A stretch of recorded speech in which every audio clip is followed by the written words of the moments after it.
Bonjour mesdames et messieurs, c'est la catastrophe. Le ciel tombe sur la Côte d'Ivoire et sur la Confédération africaine de football.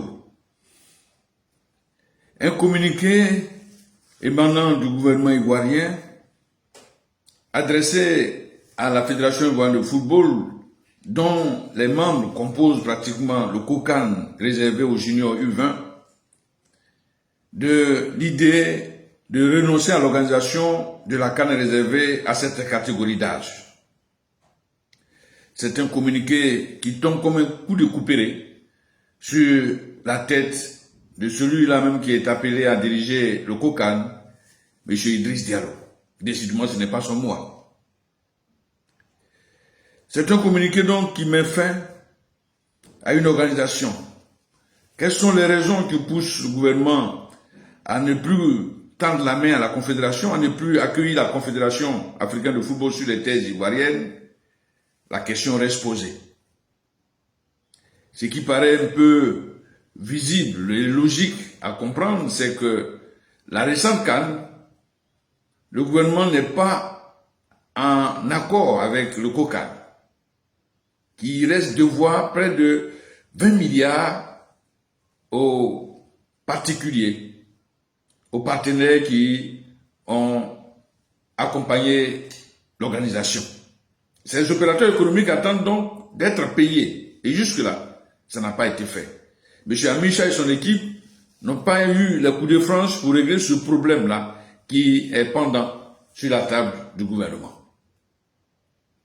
Est-ce que c'est cette ardoise-là qui a poussé le gouvernement à reculer? Il va sans dire que c'est vraiment possible, puisque déjà, avant même l'organisation de cette CAN réservée aux juniors, le COCAN a brandi un budget de 5 milliards à lui octroyer pour pouvoir mener à bien cette organisation. Encore que là, les opérateurs économiques ne sont même pas encore rentrés en lice. Déjà, il faudrait déposer 5 milliards sur la table du COCAN pour l'organisation de cette compétition des U20. Ça fait beaucoup trop quand on sait que le gouvernement a d'autres chats à fouetter.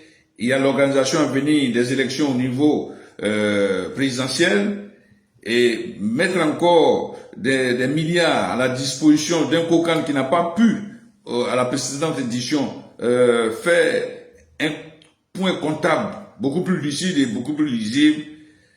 On se dit, écoutez, trop c'est trop.